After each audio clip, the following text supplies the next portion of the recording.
Hi, Rachel. Hi, Micah. My name is Micah Uetricht. I am the associate editor of In These Times magazine, as well as the author of a book called Strike for America, Chicago Teachers Against Austerity, about the Chicago Teachers Union. My name is Rachel Cohen. I am a writing fellow at the American Prospect magazine. And so we're talking today about issues of charter schools and unionization. This is partially inspired by a piece that you just wrote, Rachel, that is in the current issue or the forthcoming issue, which is it out already? The print copies arrived at our offices this week, so I think subscribers are getting them soon, if not now. The latest issue of the American Prospect that's called "When Charters Go Union," and you travel all around the country talking to charter teachers who are organizing, as well as union staffers and people who run these charter schools. And you found some interesting stuff that we can dig into, I think. First, let's start off with a sort of working definition of some of the terms that are at play in this discussion. Charter schools are part of this bigger thing that we call education reform. So why don't you start with that? What do we mean when we talk about education reform in the United States? Yeah. And obviously, some people will use it in different ways, but there are definitely some broad similarities under the bucket of education reform. Some Depending on where you fall in the criticism of education reform, some people will refer to it as corporate education reform or neoliberal education reform. Sort of the general shared similarities that you'll find are support for charter schools, which stand in contrast to traditional public schools. Um, Often support for vouchers, which is money to attend a private school. Although vouchers have traditionally been less popular with the public than charter schools, but they're still part of the education reform agenda. There's a push for more accountability, and they think you will get more accountability if you have more data. So education reformers generally support more standardized testing so we can measure where students are at and make appropriate changes based on the data they find. And by Educate, accountability, sorry to interrupt, you yeah, mean like accountability for, say, teachers? They need to be accountable for what their students' test scores are. Students need to be accountable for what their test scores are. That there are sort of additional consequences for the actions of education workers and for students as well. yeah, definitely. So they say they want accountability so they know how they're doing, so they know how students are doing. But then another aspect of the sort of education reform agenda is definitely um, instituting evaluations and often what they refer to as merit pay to hold teachers accountable. Many reformers want to link teacher salaries and compensation to the results of students' test scores and other measures. I would say that education reformers are skeptical at best about teachers' unions.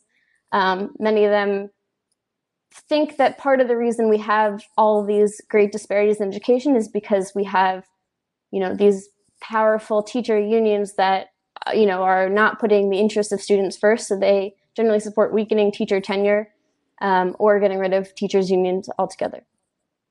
And since we're going to be talking specifically about charter schools, what makes a charter school different from, say, a regular neighborhood public school? Well, it's not exactly clear cut because you now sometimes can have neighborhood charter schools if a traditional neighborhood school was taken over by a charter operator, which I actually wrote about one of those in my piece. But in general, you can have different entities manage and run independent schools with mostly state and local money. The original vision was if we have sort of smaller independent schools, then they can offer new innovative education models that maybe you can do in a larger school. Um, Now today we have all types of charter schools, including, there are nonprofits, there are for-profits, there are charter schools that are publicly traded on Wall Street. There are, they sort of run the gamut. And they're, yes, I'll stop there. Yeah. So the piece, it's a long piece in the print issue. And where did you go? What cities did you visit? And what kind of people did you talk to in the piece? So I first, I did some research before I planned my trips to find out where things were sort of happening. And I think right now some of the most exciting things in the charter union conversation is happening in Chicago and LA and New Orleans and Philadelphia. And there's also a lot of interesting work happening in online virtual schools, which, they're sort of spread out around the country. So I went to Chicago and LA, and then I spoke, on the phone with people in other cities. And Detroit also has a lot of interesting stuff going on. New York City. So in Chicago, for some context, the first unionized charter school organized in 2009. So today, which is 6 years later, there are now 32 unionized charter schools and over 1,000 unionized charter school teachers in Chicago. And so that's sort of like the speed at which they're going. And there's a lot of momentum where one school will sign one contract, which then motivates people at other schools. And we're seeing that happening in New Orleans. They just had their first collective bargaining agreement signed in March, but now there's like lots of other conversations in New Orleans schools building off of that. And both of these districts are districts where there's been a huge spread of charter schools recently, right? Especially New Orleans, where what is it? The vast majority of the district is now charter schools in the wake of Hurricane Katrina.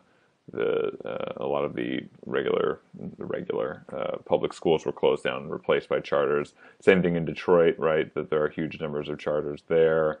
In places where the kind of Naomi Klein disaster capitalism kind of thesis, places where have been struck by either natural or economic catastrophes, that these new models of not fully public schools have been spreading. Yeah, and I think New Orleans is a really interesting one to think about because you had Hurricane Katrina. After Katrina, you know, I think it was, you had hordes of public school teachers fired. They opened up a lot new, many more charter schools. And as people were very excited about people are very excited about the New Orleans sort of charter experiment. And people like to compare results between before Katrina and after Katrina. And so people will be like, well, we don't have unions in our schools anymore, and this is why we're getting good results. And so now they have to deal with this situation where lots of teachers are suddenly like, well, actually, we do want unions, and we think that'll help our performance more, and we think that will provide better experience for our kids. So a lot of the people that have sort of been championing the New Orleans project, the charter project, have to now sort of figure out what to do with these teachers that are like, wait, no, we actually do want unions. Yeah, well, let's get into some of those issues. So, what were the kinds of things that these charter teachers who you were meeting all around the country were saying about their reasons for wanting to form a union and their reasons for potentially not wanting to form a union? So I didn't realize this when I was getting started, but the vast majority of charter school teachers work on year-to-year contracts, Mm-hmm. which that's a fine. I mean, that's an okay system when you're young, but if you're becoming an older professional, these teachers often will find out in May or June if they have a job in September. That's the type of system that's not really sustainable if you're, an experienced adult with a family who has kids to support. So, I would meet teachers who are like, I love my charter school, but I'm going to have to go find a district job because I have two kids and I need to know if I'm going to have health insurance, And so, if they got the job at the district job or whatever public school, then they would be on you get hired, and within a few years you can earn tenure, and then you can be set for quite a long time if you want to stay there, right? You don't have to worry about whether or not you're going to lose your job every year in a public school. Right. The teachers are generally younger in charter schools, and some charter proponents think well, this will change. They're going to get older and they'll still be here. But, there are certain reasons why we have stability in working conditions as you go through a career. And so part of the charter philosophy is that, well, we need to make it really easy to fire and hire teachers. Traditional public schools have kept bad teachers for too long. So we need to instate a system where we can just get rid of them as we need. But this is not the type of system that really creates stability within a school. So, I spoke with one ESL teacher in Philadelphia, and she was like, I want to make this my home. I want to know all these students. I want to know their cousins. I want to be here. But the way that the model is set up right now, it's like I have to wait every year to find out if I have a job in September.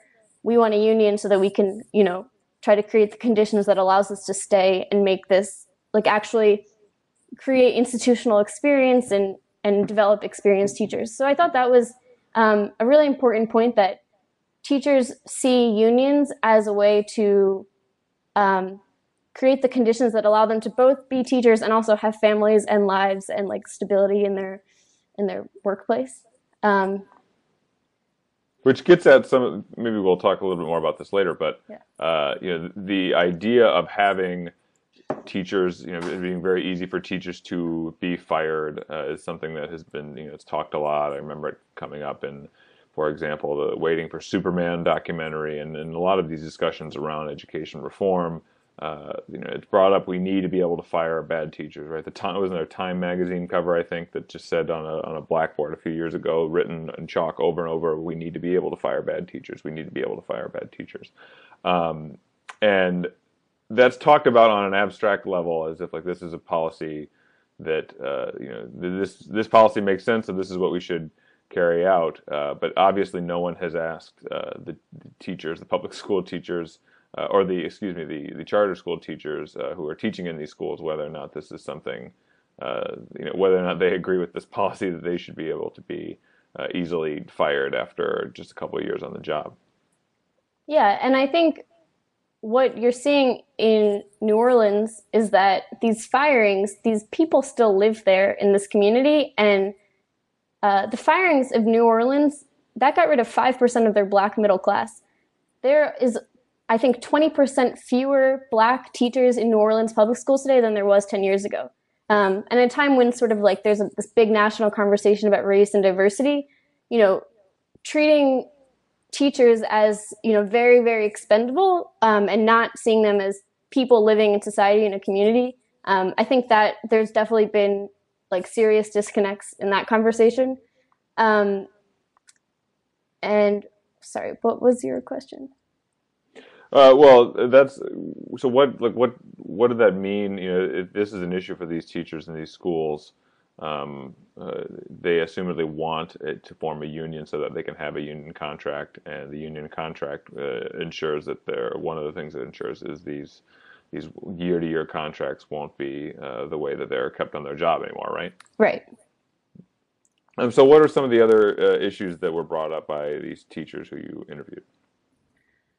Well, I mean, so there's a lot of things that people would say. A lot of people would say, oh, I got this job and it was really good for a little bit, but then all of a sudden the next year things would they'd give us a speech, some person from management or the administration would lay out how things would completely change, and it was you either like it or you don't. You can leave or you can adjust to what we want.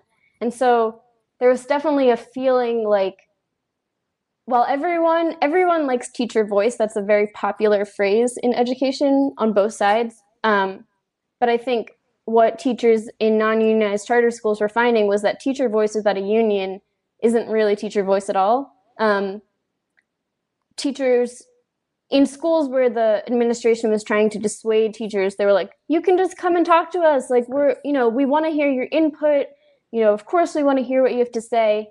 But without a union, there's no guarantee that anything would actually come from that conversation, because there's still, even if they are working for the same goals, which is to help to educate children, there's still just natural power dynamics in the relationship between being a teacher and being in the administration. And so teachers are recognizing that by forming unions, they can help to elevate the voice and suggestions and ideas of their colleagues. Right. So that was definitely a big thing. Like they felt like they weren't being heard. They Yeah, felt, throughout American labor history, I mean, you can probably find stuff going back to the late 1800s when workers have said that they want to join unions. The bosses say, the response is always, "Well, what would you need a union for? You know that my door is always open. right. That you're able to come here and speak to me about any concerns that you have." And then this is the line that comes from the boss. And then if you ask the worker, if you went to your boss and asked, brought up your suggestion about how to run the plant better, or how to teach kids better, or how to do different educational assessments better. If you came to your boss and offered those suggestions, would they be taken? And the workers almost without fail always say no, because as you mentioned, there is this power differential in society between a boss and a worker, and if you can.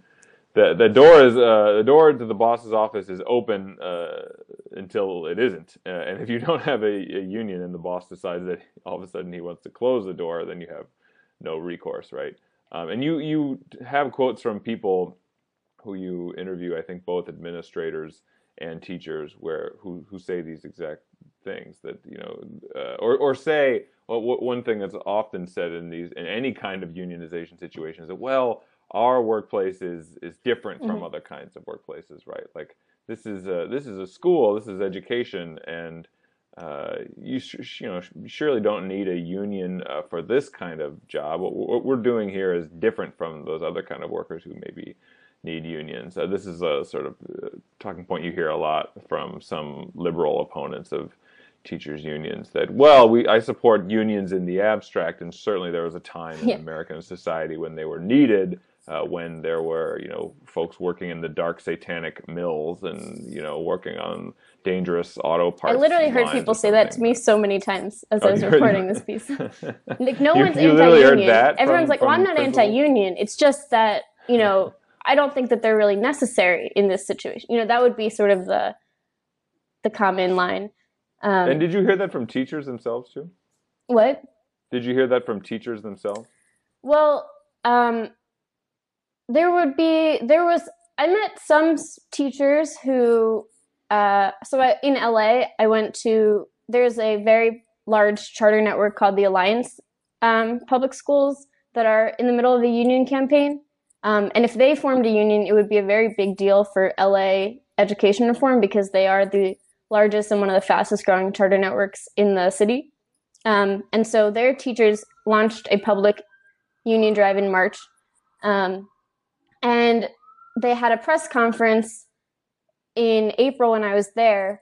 And there was a couple teachers who came out to oppose it. And they were generally, the people there took the position that they don't trust the union because the union has historically not supported charter schools in general. So they don't believe that their support now, and we'll probably get into this more later. And then, yeah, I mean, in Alliance, there was one person I spoke to, and she was like, "I'm fine. I get everything I want. I don't need anything." But the more people were saying, this school is expanding very quickly. Decisions are being made from people who are not in the classrooms. You know, we feel like our ideas have relevance for the people who we're working with, and we should be taken more seriously than we are by the people with decision making power. So that was sort of the more common thing I heard. Yeah, before we get into that kind of discussion about transparency, there's also something that's been brought up quite a bit lately about the gendered aspect of some of these discussions, that that the work and just discussions in general about the nature of teaching. The work is thought of by many people. As I mentioned, this is not the kind of place that needs a union. That you are doing this kind of work. You're becoming a teacher not out of any sense of you would just get a job to pay the bills, but really teaching is this kind of calling that you enter into, and you're going to be making self-sacrifice. You're going to be working long hours, and you're doing this because you care about the kids, because you love the children. You want to train the next generation in society. Um, and there's this very sort of gendered aspect to that. That's the way that's talked about. That much of work is considered traditionally feminine is talked about, right? Is that you just do this out of a sense of love for whether it's childcare or being a domestic worker or being a teacher or whatever. And I assume there were people who you talked to who maybe were like wrestling with that in their mind about like, does me wanting to form a union and have some kind of spelled out contract or whatever all the things that go into forming a union, does that mean that I'm kind of abandoning the kids and I'm just looking out for number one instead of looking out for my kids? Did you have those kind of conversations with people? Yeah, and I'm really glad you brought that up, because I think it's such an important tension that needs to be sort of like addressed very directly, because as you said, it's the exact same rhetoric that you see pushing back on health home care workers who want clearer labor standards. People will be like, well, didn't you get into this profession to help the disabled or the elderly? Like, shouldn't you be willing to sort of stay a couple hours not getting paid, especially if they can't really afford it right now? Like, don't you care about your patients? Or nurses shouldn't go on strike because didn't you get into this job to help the sick? So the idea that an educator shouldn't be trying to create fair and sustainable working conditions because shouldn't they be putting the kids first? Well, like, all the educators would say, we think this is part and parcel for putting kids first. We don't think that we can be good educators unless we have stable working conditions. And we should definitely talk about the teacher turnover issue. And I think this is wrapped up in some of the rhetoric of the education reform confusion. So it's like, I think that being a charter school teacher can be really confusing because you're trying to figure out what is your purpose. Like, am I here to teach children? Am I here to save children from the conditions that they have in their home? Because another part of the education reform movement is to acknowledge poverty but not view it as an excuse. If you get the right high quality teachers in a classroom and you get the right resources and the best curriculum, then teachers should be able to save these children and give them a path to success despite whatever issues these kids might be growing up with in their households. And so sometimes I would hear people be like, oh, there's this really great charter school. The teachers are on call for their kids up until 10:30 at night, and they'll pick them up in the morning and they'll drive them to school and then they'll like stay with them. And suddenly the teacher is not just an educator. They're not just a worker. They're actually seen as sort of an extension of what the state should be providing. I think, I don't think that we should be, I think that there are teachers who want to go above and beyond, but I think that we need to recognize that teachers should not be the people that we expect to be doing everything that we need to be providing in terms of social services. And I think that's really confusing. And I think as you said, teachers are conflicted, but at the same time, in the way that health home care workers and nurses and all these other gendered professions have been told that, well, don't you care about what you're doing? Like, shouldn't you put yourself second? I think people are sort of recognizing that they need to push back on what is actually incredibly noxious rhetoric. Right. Although, on the other hand, this is something I write a lot about in my book. I mean, there is something that is qualitatively different about these professions, at least that needs to be taken into account on a strategic level by these workers. Like when you, as a teacher, use your union to go on strike, for example, I mean, it's different from being a factory worker, a member of the United Auto Workers at a factory in Flint, Michigan, and you let the carburetors sit on the line. I mean, you're not letting carburetors sit on the line and you go on strike as a teacher. You're letting students not get educated. Right. Now, that's not an argument not to go on strike, but it does seem to me like you have to approach this kind of industrial action in a different kind of way, that you have to, and unionism in general in a different kind of way, that you have to there does have to be some kind of consideration. Now, for example, if the Chicago Teachers Union went on strike in 2012 famously, and they had the overwhelming majority of the parents of CPS students in the city of Chicago, particularly African American and Latino, who make up something like 91% of the district. Uh, Overwhelmingly, both African American and Latino parents backed the teachers union. And they did this because the way that the Chicago Teachers Union had framed their fight, framed their contract battle, and framed the strike, and framed their actions that they were taking in the streets, was that we of course have things that we want protected in our contract for us, but we also see ourselves as engaging in this kind of action on behalf of all poor and working class people, and on behalf of CPS students. And they made, they literally made, they sacrificed maybe some things that they would have fought for at the negotiating table for themselves, higher wages, better benefits, fewer hours, whatever, in order to fight for those things that would be beneficial to their students. So they literally had to they had to say, we're not going to fight for this for ourselves. We're going to give that up, and instead we're going to fight for this thing for the kids. And I agree that that there is this potentially harmful, definitely harmful way of thinking of care work or education or work or any of these different kinds of gendered work that we've been talking about as qualitatively different, and that the people who engage in them don't deserve the same kinds of rights as any other kind of workers. But on the other hand, there does have to be some kind of consideration that yes, that it is actually different when you're caring for people or educating children, Yeah. and you join a union and engage in this kind of action. I don't think that any of the workers in care work would deny that the cost for humans compared to like the loss of capital in some way is different.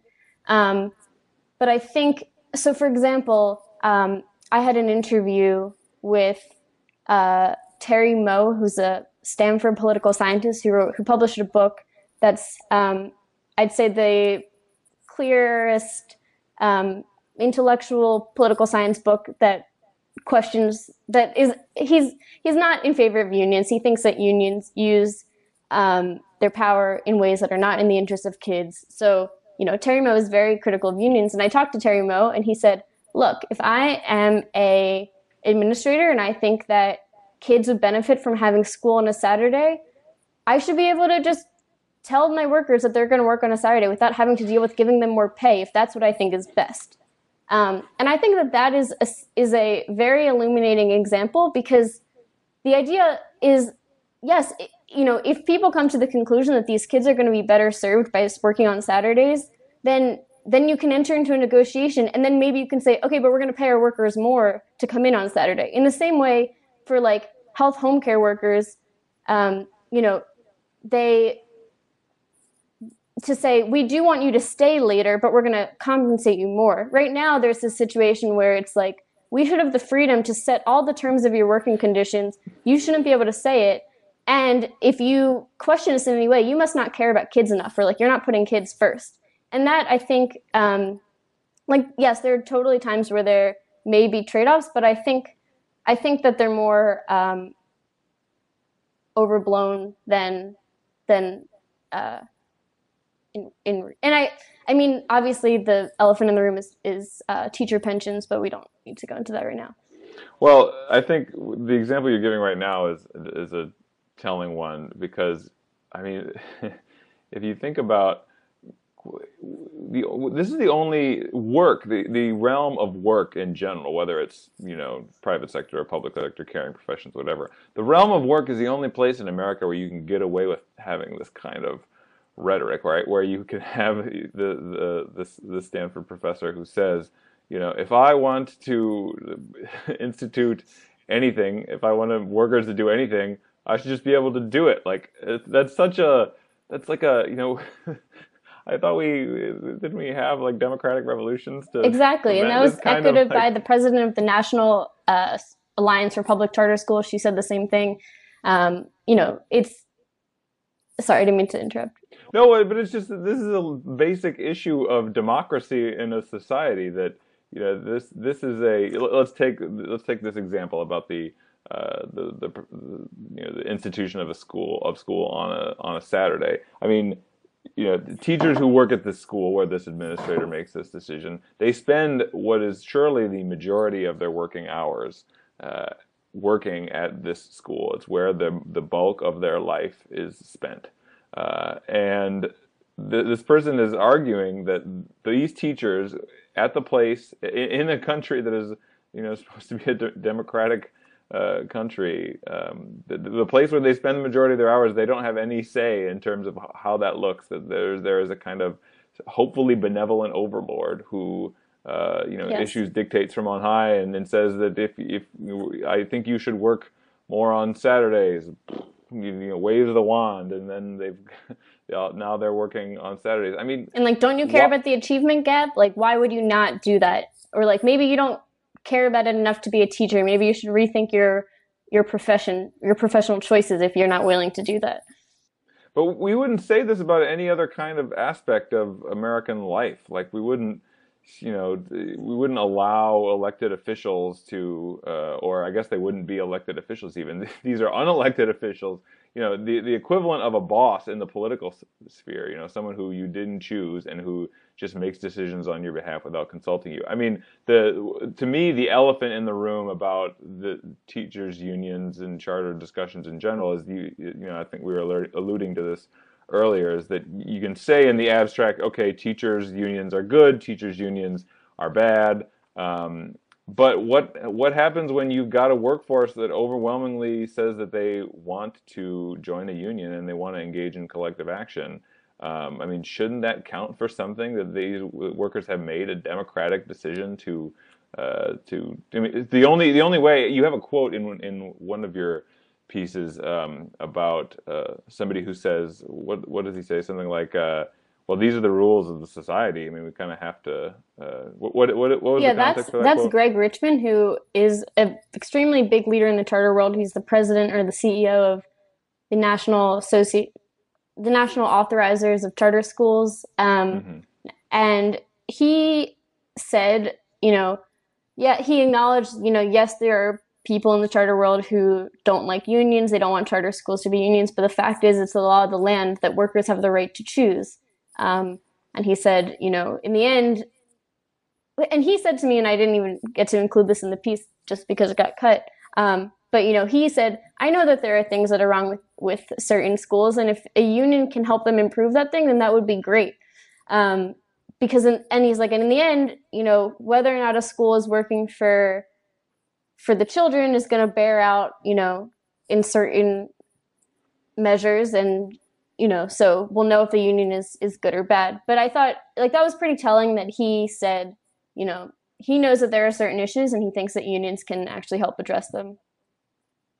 But what he's saying is also that we live in a democratic society, and even though I think I may know better than these workers, Right. I have to, I have to obey the dictates of democratic society. I'm sure he didn't mean it in a sort of completely revelatory way, but I mean, I think that quote says a lot about how some of these union, these charter school teachers and education reformers sort of view the issues of unions, that they sort of wish that they could just engage in whatever kinds of measures at schools that they want, but they can't.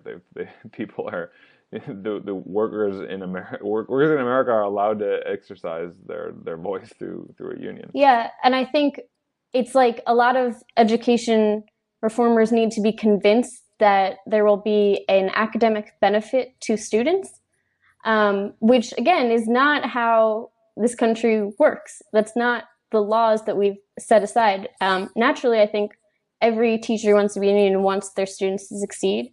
But so, for example, there was a study done on the impact of student achievement when a charter school unionized. So they looked at schools pre-union and post-union to see if student performance was impacted negatively or positively. And they found so far that there is no real difference. There was a slight drop the 1 year that the unionization process was going on, which makes sense because that's a more disruptive year for everyone involved. But in general, Which we should just mention that oftentimes they're disruptive years because you have a management campaign that right. is trying to fight the union. That's what I meant. It's not Right, the yeah. teachers, and you're seeing this right now. I mean, we can get into this later, but some of the tactics management are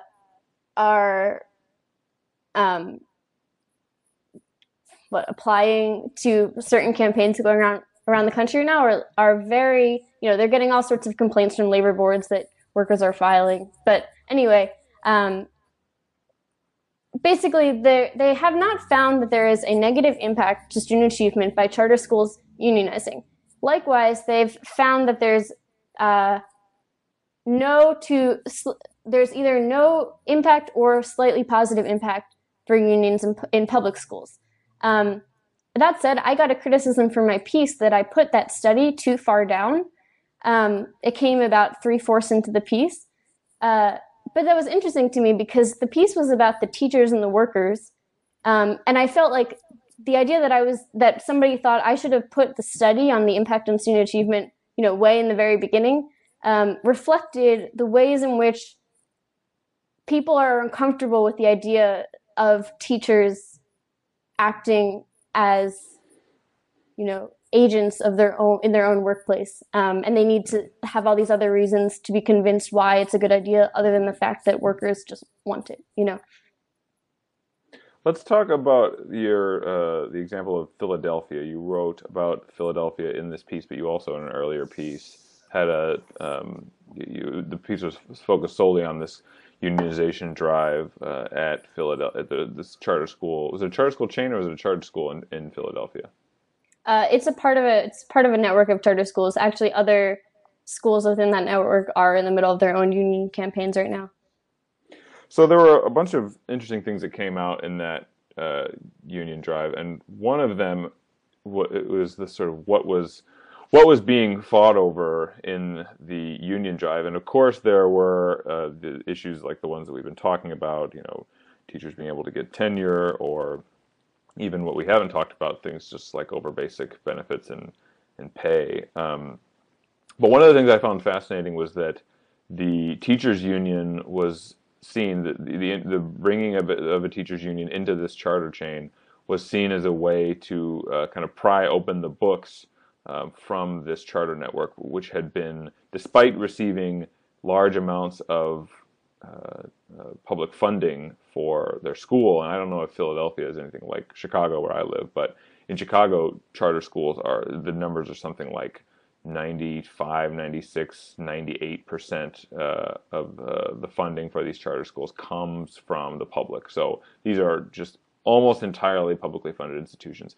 Yet this charter chain in Philadelphia would not disclose any of its basic finances. And so one of the things that the union that was being discussed in this union drive was that the union would be a way to increase that level of transparency and accountability for the chain. Can you talk a little bit about that?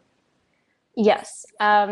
So one of the things I learned as I was looking into charter schools is, there's a real lack of clarity over whether charter school employees are public or private employees. Mm-hmm. Proponents of charter schools work very, very hard to say that charter schools are public schools.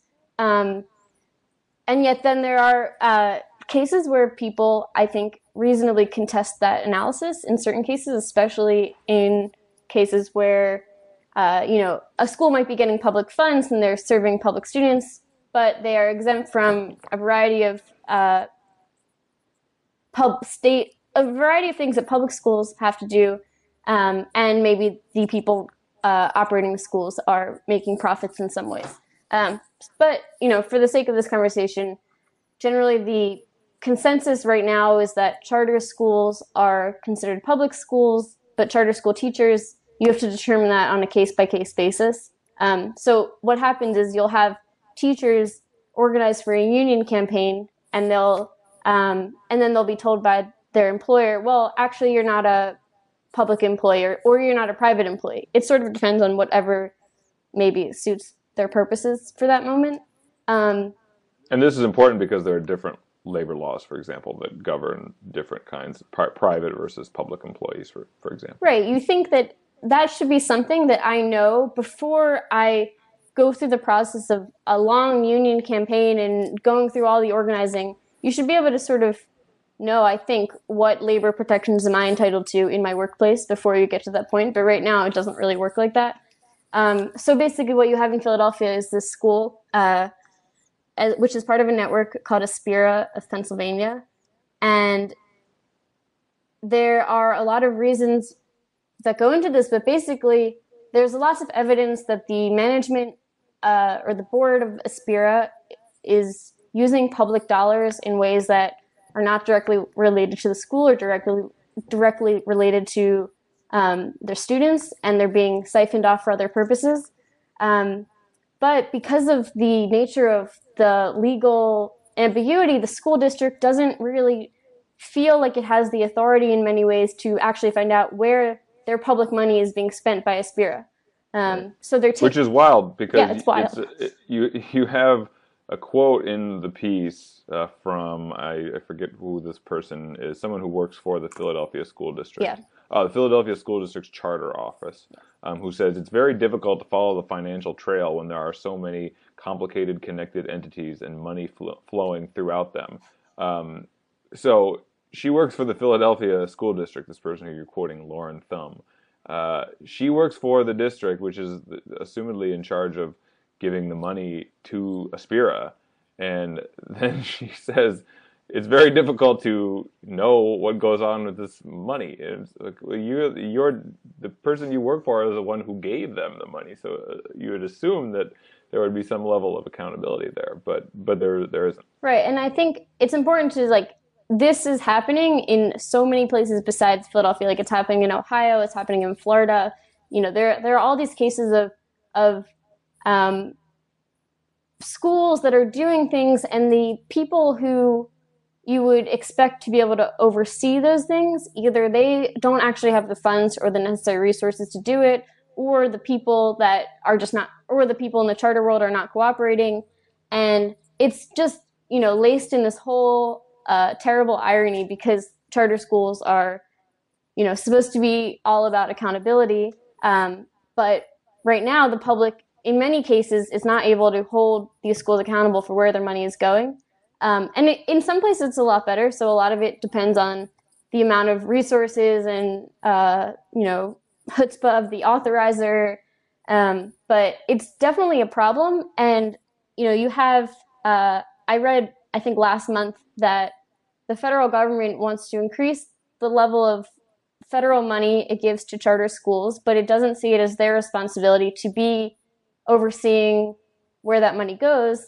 But then if you sort of understand how things are working in Philadelphia, and Philadelphia is a notoriously underfunded school district, but, if you want charter schools to expand in Philadelphia, but that charter schools under certain conditions can be doing things that are not the most responsible or appropriate things, but you don't have the legal authority or the political will or the financial means to actually, keep track of these schools, that's a huge problem. And it's all being done under the name of accountability and transparency. So it's, it's a problem. And can you briefly explain what kind of things that they were accused of using their money for improperly? Yeah. So there's different sorts of, all the nonprofits, so there's 5 schools in the Aspire network. Each one is supposed to be its own independent nonprofit, but they all share the same board, and there's reasons to think that, maybe they're overcharging rent because they're paying rent to their parent organization, Aspire of Pennsylvania. So they're using public dollars to pay rent to a parent organization. And I don't want to sort of go into details because part of the issue was that they had all these reasons to be really concerned and worried, but they were never actually given the records by Aspira to confirm any of it.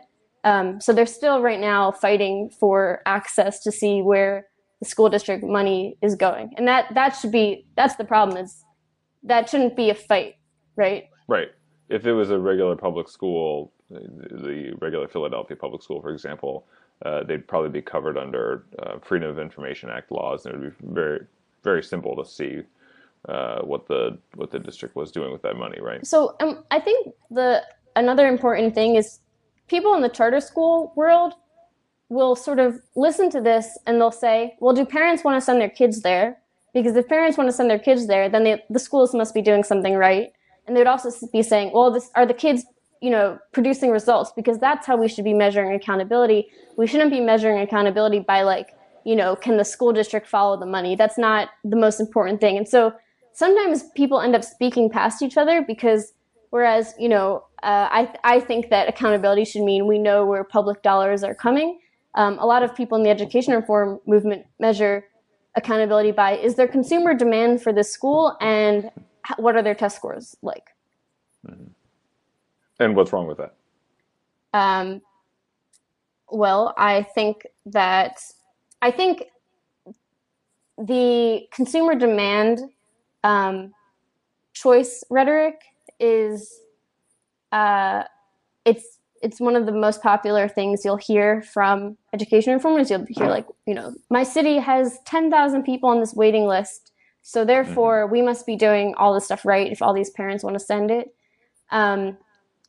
I think that's will increasingly become one of the more central debates in these conversations because there are a lot of reasons why a parent would want to send a kid to a charter school.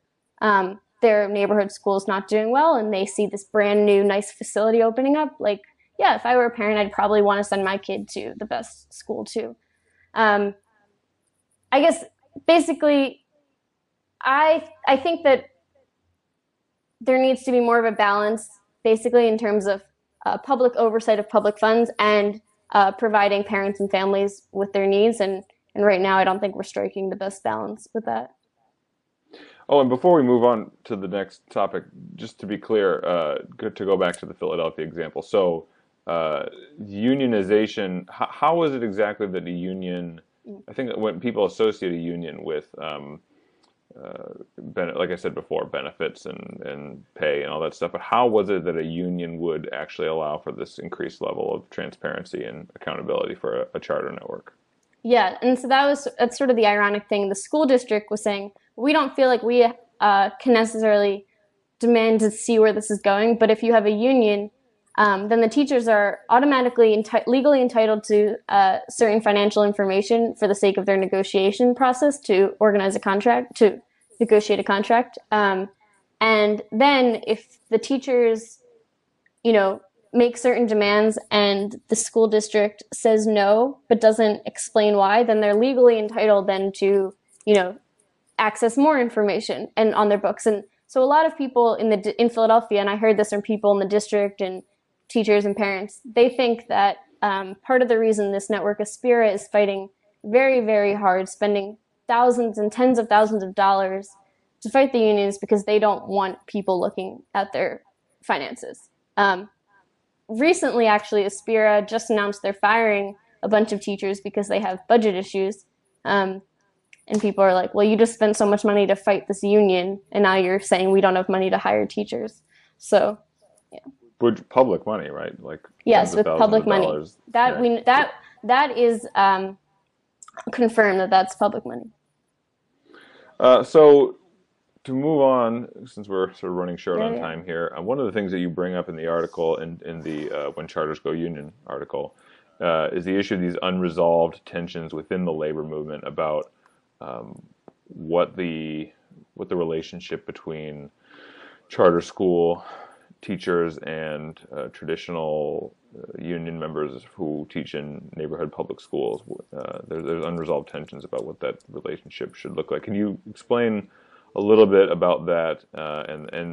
My understanding is that it's playing out differently in different cities around the country. So maybe some examples of how that's playing out. Yeah, it is playing out differently, and it's sort of so basically, for example, in Chicago, you have a lot of understandable skepticism and distrust between traditional public school teachers and charter school teachers. And the unionized charter school teachers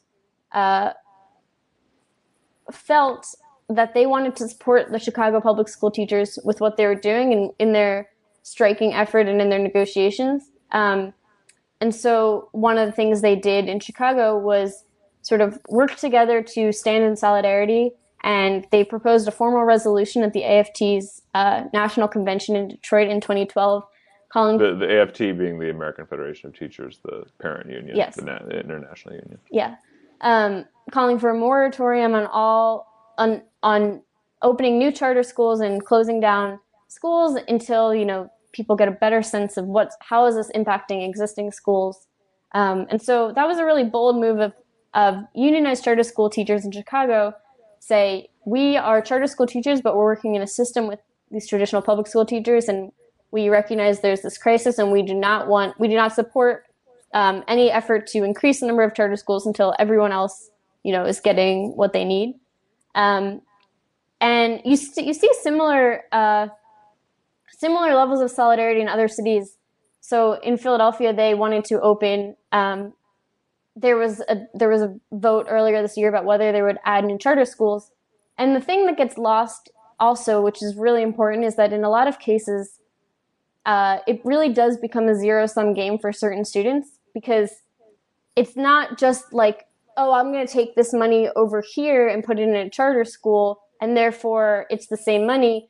There's actually a greater loss that the traditional public school has to bear because it sort of destabilizes. And there's this, you know, Moody's report found that rapid expansion of charter schools in cash-strapped urban districts, you know, really, really destabilizes urban schools. And in Philadelphia, there were all these numbers and cranked out statistics about the exact number of where that net loss comes down. So basically, you've had interesting dynamics where charter school teachers in Philadelphia, recognizing this, were saying, no, we can't afford as a district right now to open new charter schools because it will, you know, we don't even have toilet paper or school nurses in some of the schools that we already have. But the tension is not all charter school teachers feel that way. So I spoke with one woman who's the president of her charter school union, and she was adamant that she would never work at a non-unionized charter school.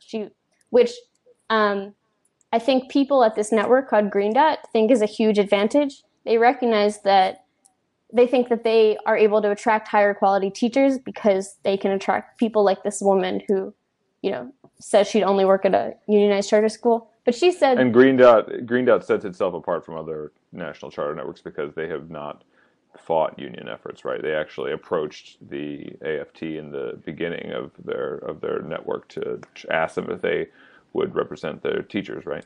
Yeah.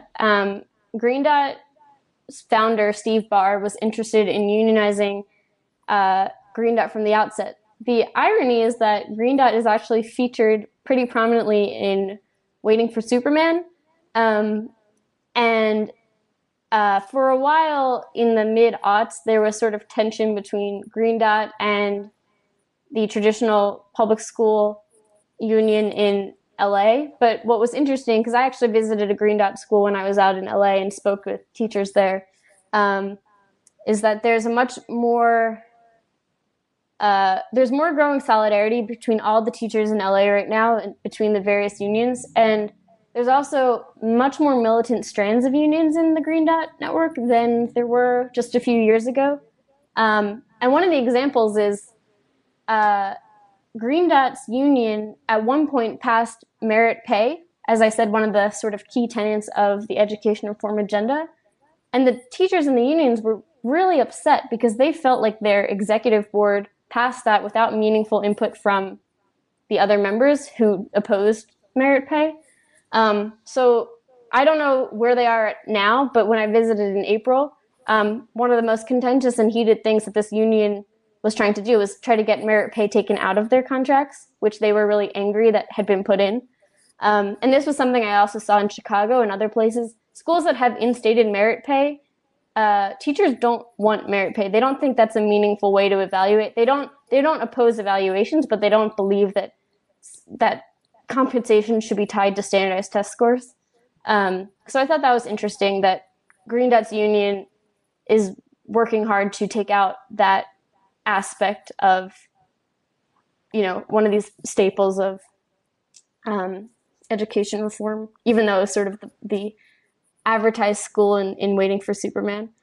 Right. I also assume that, in a place like Chicago, for example, where they pushed for this moratorium on new charters, that there would be some level of conflict between teachers who might be kind of true believers in the education reform model and in charter schools, and maybe they're sympathetic to even to getting a union, but they would not say that I want to limit the number of charter schools. And so, did you encounter anyone like that on while reporting for this piece who was put off by this idea?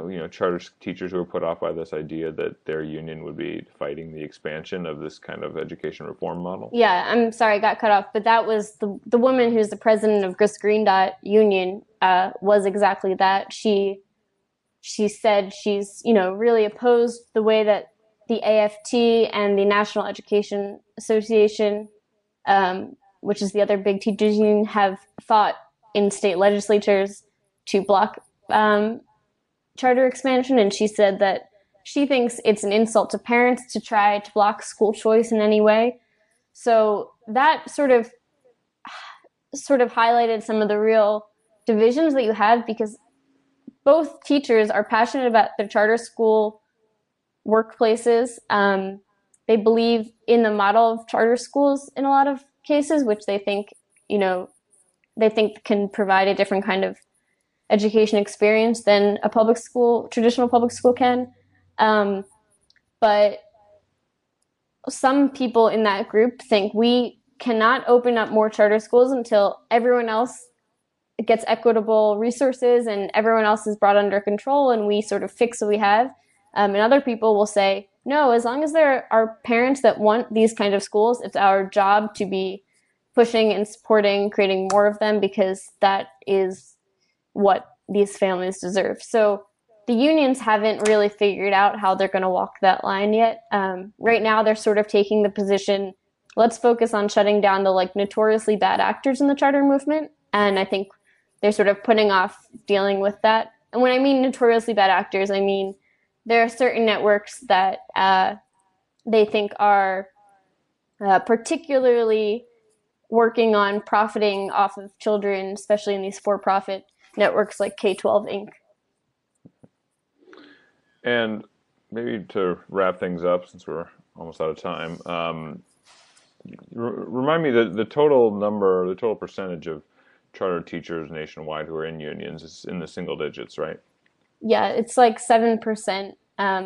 Actually, Baltimore, which is where I am sitting right now, all charter school teachers in Baltimore are unionized, but I didn't focus on Baltimore in my story because they're part of some charter school teachers are unionized because state legislatures say all charter school teachers must just be part of the district bargaining unit. So in Baltimore, no union efforts started in the way like teachers realizing that their working conditions are bad and they can change it with the union.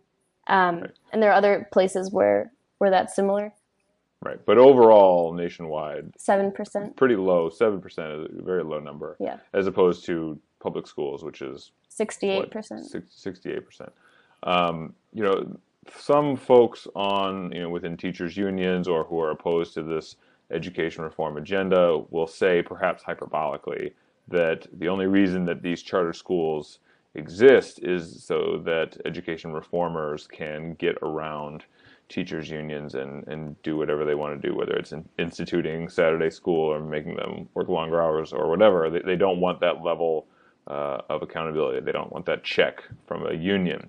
But certainly in the way your article makes it sound, and in cities like Chicago and Los Angeles, in addition to cities like Baltimore that you just mentioned, where our charters are already all union, this does seem to be something that is rapidly spreading around the country. And so if we can envision a future where all charter school teachers are unionized, What does that look like, and what sets that apart from the current, public educational landscape that we're currently living? Um, I do think that it's going to continue to spread, especially as this like first generation of charter school teachers continues to get older and they start to want to have families and they start to realize that the conditions they're currently working under are not really conducive to that sort of work-life balance. I think that how is it going to affect education? Well, I think we need to not be afraid that schools won't be innovative or able to adapt to student needs. I personally don't. Well, I think that there are certain things that you can do in a smaller school. Um, I also think that you see innovation and flexibility in unionized charter schools, in unionized, well-funded public schools, in schools that have the resources to experiment and the security. Part of the reason that I think unionized charter schools make sense uh, is making sense is because I met teachers who say they're scared to try out new things in their classroom because they don't want to mess it up and then be fired for it. So I think sort of giving teachers more job security is actually going to sort of raise the bar in some ways for teachers to feel like they can take greater risks for their students. Whereas right now, with this precarious, working model, it's not really conducive for that. What do you think? Yeah, I mean, that's completely counterintuitive to the normal argument that's made about that there are teachers unions within traditional public schools that are stifling this level of innovation. I mean, that argument comes from this kind of full full faith I mean, it's essentially a kind of libertarian, like, free market argument that, like, just the presence of, once the market is cleared of any barriers, once we can get rid of these annoying rules to the way that to what bosses can do and what workers can do, that is where freedom and innovation and all that kind of stuff flourishes best. But I don't think that the teachers unions and the left in general have made a very strong case for what you just laid out, which is the argument that actually having some modicum of security in your job or in your life, is an argument for a general, social safety net. Having this level of protection on the job and in life in general can actually allow your level of creativity to flourish in what you're doing, because you no longer have, the threat of catastrophe, whether it's job loss, or not having health care or whatever, over your head. Or feeling like you have to make your students cheating on their test results because or else you won't have a job next year. Yeah.